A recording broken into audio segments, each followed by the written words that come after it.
Hi friends, मैं आज आपको द सॉलिटरी रिपर चैप्टर का जो क्वेश्चन आंसर है उसको एक्सप्लेन करने जा रही हूँ। तो पहले आता है कॉम्प्रिहेंशन का question. First question number A का ये है कि what was the reaper doing and when the poet first saw her. वो रीपर क्या कर रही थी जब पहली बार पोएट उनको देखे तो। The reaper was cutting and binding the stock of grains in the field. पहली बार जब वो रीपर जो थी वो काट रही थी और बांध रही थी। कटिंग एंड बाइंडिंग, बाइंडिंग मतलब बांधना, बांध रही थी स्टॉक्स ऑफ ग्रेन का, ग्रेन के जो अनाज का जो लंबे लंबे जो स्टॉक होते हैं, स्टेम होते हैं, उनको वो काट रही थी और वो बांध रही थी इन द फील्ड, फील्ड में, खेत में। She was singing to her self while walking, while working. वो काम करते टाइम गाना गा रही थी अपने आप में ही। नेक्स्ट क्वेश्चन ये है, why does the poet seem unsure about whether he wants to stay और मूव ऑन। पोएट जो थे वो क्यों अनश्योर लग रहे थे कि वो वहाँ पे रुके या फिर वहाँ से चले जाए। The poet seems unsure about whether he wants to stay or move on because he is encaptured by the beauty of the reaper's song. तो जो पोएट थे वो अनश्योर इसीलिए महसूस इसीलिए कर रहे थे कि उनको पता नहीं चल रहा था कि वो वहाँ पे रुके या फिर वहाँ से चले जाए। बिकॉज ही इज एनकेप्चर्ड, एनकेप्चर्ड जो ये वर्ड है, ये वर्ड का मीनिंग है क्योंकि वो बहुत डिलाइटेड मतलब खुश हो गए थे उनका जो गाना सुन के, या फिर आप बोल सकते हैं तो कि इतना ज़्यादा खो गए थे उनके सॉन्ग में, और वो सॉन्ग उनको इतना अच्छा लग रहा था कि वो सोच नहीं पा रहे थे कि वहाँ से जाए या फिर रुके। She sings without conscious of any audience. वो ऐसे गाना गाई जा रही थी कि बिना कुछ सोचे कि कोई उनको देख रहा है, मतलब कोई ऑडियंस वहाँ पे है, इस बात से अनकॉन्शियस होके वो गाना गाए जा रही थी। नेक्स्ट क्वेश्चन में आते हैं। नेक्स्ट क्वेश्चन है, why does the poet compare the reaper song to that of the nightingale and the cuckoo. Poet क्यों रीपर्स के जो उनका जो सॉन्ग है उसका सॉन्ग को क्यों नाइटिंगेल और कुकू के सॉन्ग के साथ क्यों कंपेयर किए थे। The poet is dilated by the beauty of the reaper song. उनके जो गाने से, मतलब वो जो रीपर के सॉन्ग से पोएट जो थे वो बहुत ज़्यादा डिलाइटेड हो गए थे, बहुत ज़्यादा खुश हो गए थे। He compares her song to the soothing notes of the nightingale song. वो कंपेयर किए थे, मतलब वो कंपैरिजन कर रहे थे उनका जो ब्यूटीफुल सॉन्ग है उसको सूदिंग नोट, सूदिंग मतलब बहुत ही सुकून दिलाने वाला, कामनेस दिलाने वाला जो नोट्स है, जो बोली है, मतलब जो गाना है नाइटिंगेल का सॉन्ग का, उसके साथ इनका ये जो रीपर का सॉन्ग का वो कंपैरिजन कर रहे थे। विच ईजेस, वो जो कि ईज कर देता है। The weariness of the traveller, weariness होता है जैसे टायर्डनेस, और ईस मतलब रिलीफ देता है वेरीनेस ऑफ द ट्रैवलर का, मतलब ट्रैवलर लोगों का, जो लोग इधर उधर घूम रहे हैं या फिर कहीं से जर्नी करके आ रहे हैं, वो ट्रैवलर लोगों का जो थकान है, वेरीनेस है, उसको वो रिलीफ देता है, ईस देता है उनका जो आवाज़ है। इन द अरेबियन डेजर्ट, जो कि अरेबियन डेजर्ट से जो ट्रैवलर आ रहे हैं उनके जो टायर्डनेस को वो ईज देता है वो song. Her song is echoing in the valley like the song of the Kuku. उनका वो जो रीपर का सॉन्ग वैली में इको कर रहा था, इकोइंग मतलब गूंज रहा था, like the song of the Kuku, जैसे कि कुकू का सॉन्ग गूंजता है। Whose song shattered the silence of the seas in remote areas। जिस कुकू का सॉन्ग जैसे शैटर कर देता है, शैटर मतलब तोड़ देता है, ब्रेक कर देता है, साइलेंस शांत वातावरण, जो कि सीज में होता है, या फिर सीज इन रिमोट एरियाज, दूर वाले, रिमोट मतलब दूर वाले एरियाज में। समुंदर के जो दूर वाले एरिया में जो साइलेंस रहता है, वो साइलेंस को जैसे कुकू का आवाज़ तोड़ देता है, उसी तरीके से उसका भी मतलब उस जो रीपर का भी सॉन्ग वो वैली में इको हो रहा था। नेक्स्ट क्वेश्चन है, why does the poet need to guess what the song is about? What are the two alternatives he suggest?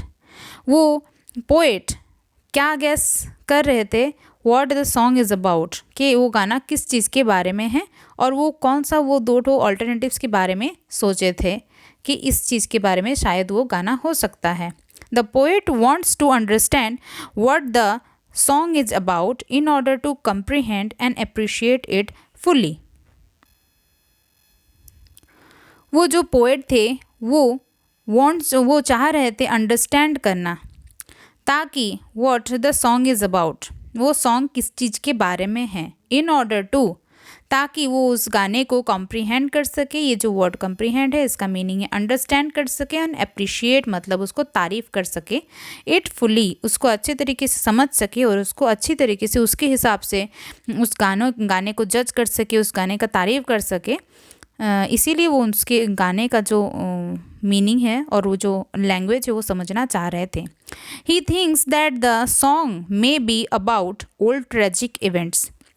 वो सोच रहे थे कि या तो ये गाना कोई भी पुराने ट्रेजिक इवेंट मतलब कोई भी ख़राब मतलब बुरा ट्रेजिक इवेंट मतलब बहुत ही कोई दुर्घटना के बारे में शायद ये कोई गाना है।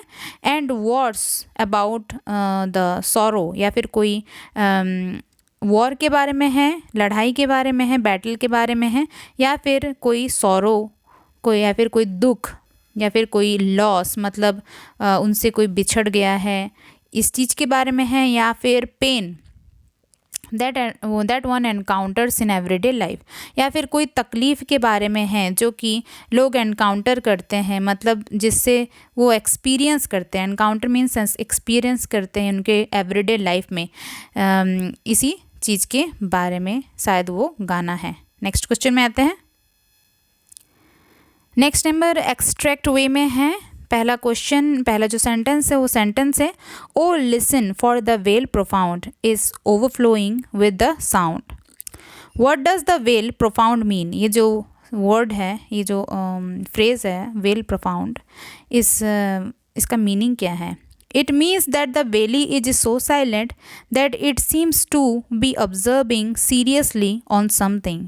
इस चीज़ का, इस सेंटेंस का मीनिंग है कि ये जो वैली है ये बहुत ही शांत है, साइलेंट है, that it seems to be observing, इसीलिए ऐसा लग रहा है कि ये कुछ चीज़ को ऑब्जर्व कर रहा है, मतलब उस चीज़ में ध्यान से सुन रहा है, ऑब्जर्व कर रहा है बहुत ही सीरियसली, मतलब बहुत ही गहरे तरीके से उस चीज़ को वो ऑब्जर्व कर रहा है, ध्यान दे रहा है ऑन समथिंग, कोई चीज़ में, उसको बोलेंगे वेल प्रोफाउंड।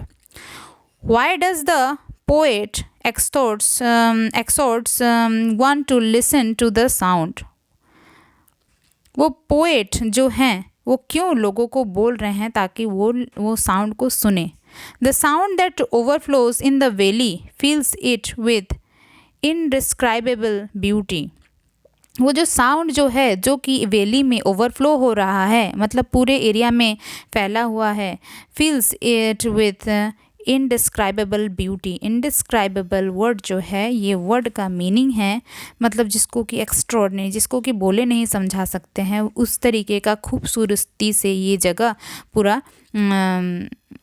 में पूरा फैल गया है। It ओवरवेल्म्स the silence of the valley itself. ये जो खूबसूरती है वो जो गाने का, वो ओवरवेल्म कर रहा है। ओवरवेल्म मतलब जैसे इम्प्रेस कर दे रहा है, मतलब वो गाना इतना सुंदर है जो जगह को, वैली को बहुत खूबसूरत बना दे रहा है।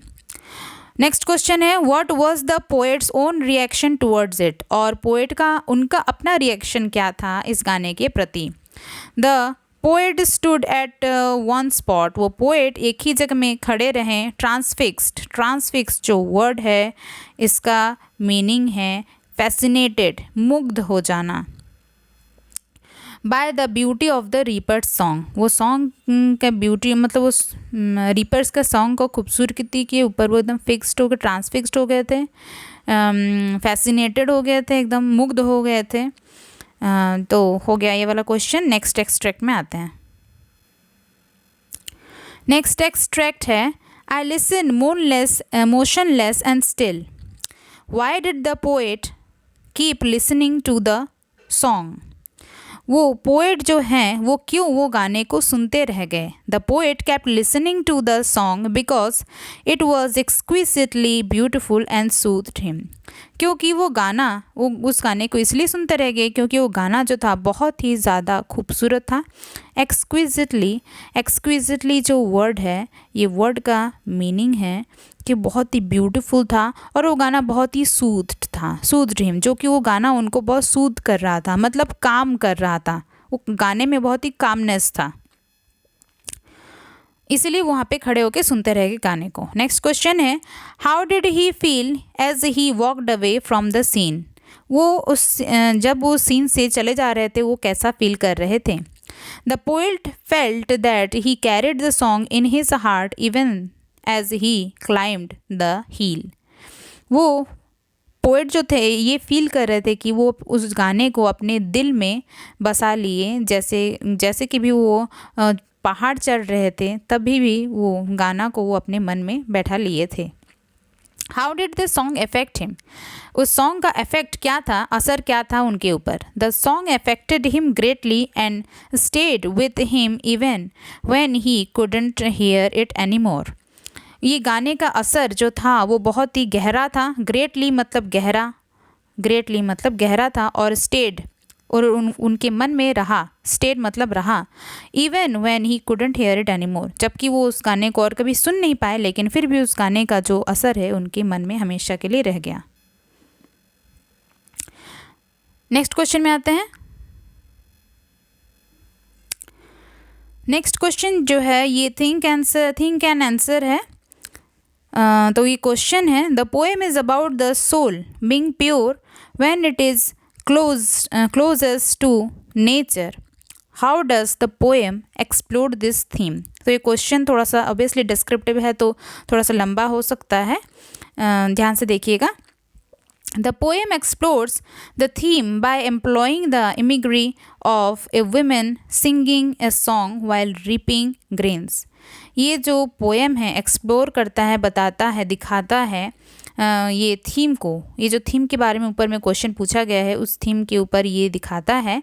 बाय एम्प्लॉइंग दिखाता है जैसे the imagery of a women, जैसे कि एक वुमेन है वो जो गाना गा रही है वाइल रीपिंग ग्रेन्स, जबकि वो अपना जो फसल काट रही है तब जो गाना गा रही है। The song echoes in the silent valley, वो सॉन्ग जो है वो गूंज रहा है। इको मीन्स गूंजना, गूंज रहा है साइलेंट वैली में, वो जो शांत जो घाटी है उस घाटी में गूंज रहा है वो खूबसूरत सा उनका voice. And the poet compels to stand and listen to it, और वो पोएट पोएट को वो गाना जो है कंपेल कर रहा है, कंपेल मतलब फोर्स कर रहा है ताकि वो वहाँ पे खड़े रहें और सुने वो गाने को। The beauty of the song leaves an unfading impression in his mind, और वो जो गाने का जो खूबसूरती है ये खूबसूरती उनके मन में, पोएट के मन में एक अनफेडिंग मतलब नहीं मिटाने वाला इम्प्रेशन मतलब छाप छोड़ के गया है उनके मन में। as it also brings to mind the comfort afforded by the beautiful notes sung by Nightingale, और उनके जो माइंड में मतलब ब्यूटीफुल मतलब जो एक नाइटिंगेल का सॉन्ग जो पीस देता है, जो कंफर्ट देता है माइंड में, यही चीज़ ये गाना भी एफर्ड करता है। मतलब ये गाना वो चीज़ को भी दिखाता है, मतलब वैसा ही कंफर्ट इस गाने को सुन के भी मिल रहा है जो गाना नाइटिंगेल गाता है। इन डेजर्ट में जैसे नाइटिंगेल गाते हैं, या फिर cuckoo in silent frozen far away lands, या फिर कुकू गाते हैं या फिर नाइटिंगेल गाते हैं साइलेंट शांत वाले, फ्रोजन मतलब बर्फीले, फार अवे लैंड्स मतलब रिमोट लैंड्स या फिर दूर वाले जगह में, जैसे ये बर्ड्स लोग गाते हैं उनका जो सुरीला वॉइस है जो कंफर्ट देता है, इस लड़की का भी गाना, ये जो रीपर का भी गाना वैसा ही सुकून दे रहा है। The song of the birds counters the labour of the lonely lives.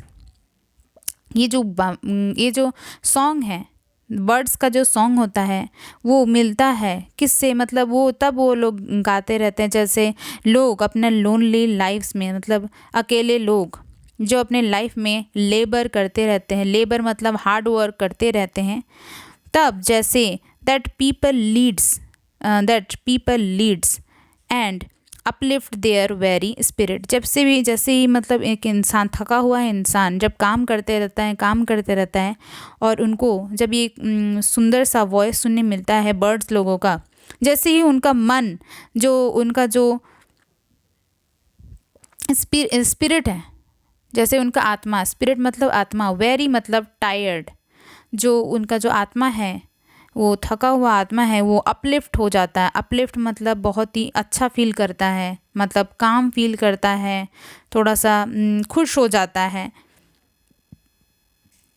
They serve as a medium of release which frees the human soul from all the negative thoughts and emotions।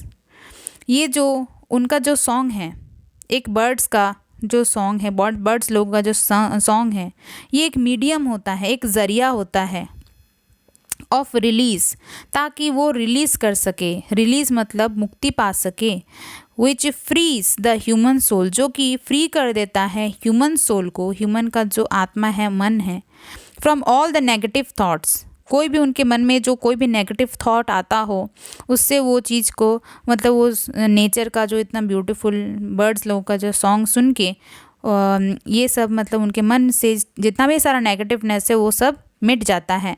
And emotions, जो कोई भी negative thought या फिर emotion है वो सब चले जाते हैं। And transport it into a world of pristine beauty and happiness, और उनके मन को, उनके सोल को, उनके स्पिरिट को ट्रांसपोर्ट कर लिए जाते हैं, मतलब ट्रांसपोर्ट मतलब ले जाते हैं उनके मन को, उनके सोल को, स्पिरिट को एक प्रिस्टाइन ब्यूटी एंड हैप्पीनेस वाले वर्ल्ड में। प्रिस्टाइन मतलब जो क्लियर, या फिर बोल सकेंगे आप एकदम प्योर ब्यूटी में और हैप्पीनेस वाले वर्ल्ड में ले जाता है। The reaper song is symbolic to this release from everyday life. और ये जो रीपर का सॉन्ग सुन के भी ठीक वैसा ही फील करते हैं पोएट, जैसे कि एक ये जो बर्ड्स लोगों का सॉन्ग सुन के कोई इंसान करता होगा, कोई लेबर मतलब कोई भी काम करने वाला थका हुआ इंसान फील करता होगा, उसी तरीके का सुकून ये रीपर का सॉन्ग दे रहा है, जो कि उनके तकलीफ़ को रिलीज़ कर दे रहा है।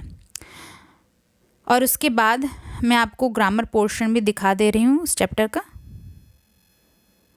इसके बाद आता है अप्रिशिएटिंग द पोएम। इसका 2 लाइन ऑलरेडी एक्सप्लेन लिखा हुआ है और 2 लाइन लिखना है, नंबर 3 और 4, तो वही यहाँ पे लिखा हुआ है।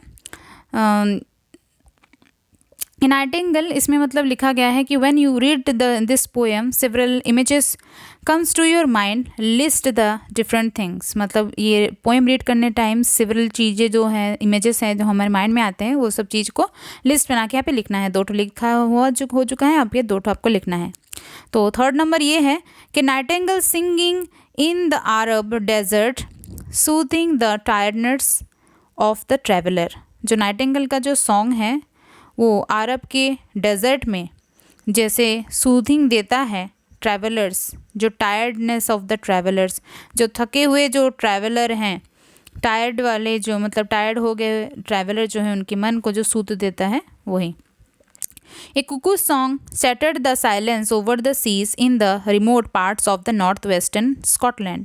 नॉर्थवेस्टर्न के स्कॉटलैंड के जो दूर वाले जो सी में जो दूर वाले जो एरिया हैं, रिमोट मतलब दूर वाले एरिया जो हैं, वहाँ का जो शांत वातावरण है, साइलेंस है, उसको जैसे कुकू का सॉन्ग शैटर कर देता है, मतलब ब्रेक कर देता है, वही लिखा गया है। वोकेबुलरी में आया है वोकेबलरी में ये है कि आपको कुछ वर्ड्स दिए गए हैं, वर्ड्स के मीनिंग्स भी एक्सप्लेन किए गए हैं क्वेश्चन में ही, और उसके बाद now try to use the words you have just learned in the sentence of your own. अभी उसके बारे में, उस सेंटेंस को मतलब आपको मेक सेंटेंस करना है। तो पहला वर्ड ये है कि थैंक्सफोर्थ मतलब for the time, place, point और ऑनवर्ड्स, मतलब उसी समय से। तो the champion would henceforth be called upon to preserve the peace between the two cities, मतलब उस दिन से चैम्पियंस लोगों को ये बोला गया कि वो प्रिजर्व कर सके, मतलब प्रिजर्व मतलब बचा सके, रक्षा कर सके, पीस शांति, बिटवीन द टू सिटीज़ दोनों सिटी के बीच में जो शांति है उसको बनाए रख सके। हेयर विथ जो वर्ड है, ये वर्ड का मीनिंग है अलॉन्ग विद दिस लेटर। तो ये सेंटेंस ये है कि the result of the examination is enclosed herewith, ये एग्ज़ाम का जो रिज़ल्ट है वो इसी लेटर के साथ ही में एनक्लोज किया गया है, बंद हुआ है। एनक्लोज किया गया नहीं, बंद होके हैं। एनन मतलब soon. The courtiers were expected to arrive at the court anon. ये जो वर्ड कोर्टियर्स है, कोर्टियर्स मतलब जो लोग कोर्ट में अटेंड करते हैं उन लोग को कोर्टियर्स बोलते हैं। तो कोर्टियर्स लोग एक्सपेक्ट किए जा रहे हैं कि वो तुरंत ही, जल्द ही, मतलब एनन मतलब सून, जल्द ही आने वाले हैं कोर्ट में। कैन वर्ड का मीनिंग है वंस रेंज टू अंडरस्टैंड और knowledge. All the citizen knew that, her citizen जानता है कि नीदर एस्ट्रोनॉमी नॉर लिटरेचर, ना ही एस्ट्रोनॉमी ना ही literature, escaped the philosophers ken, ये दोनों ही एस्केप नहीं छूटे हैं फिलोसोफर्स के कैन से, मतलब फिलोसोफर्स के नॉलेज से। मतलब एक फिलोसोफर्स के नॉलेज में एस्ट्रोनॉमी भी आता है और लिटरेचर भी आता है। नंबर 5 है हिदर एंड दिदर। ये वर्ड्स का मीनिंग है here and there. The children ran hither and thither enjoying in the beautiful park. बच्चे लोग ब्यूटीफुल पार्क में यहाँ वहाँ घूम रहे हैं।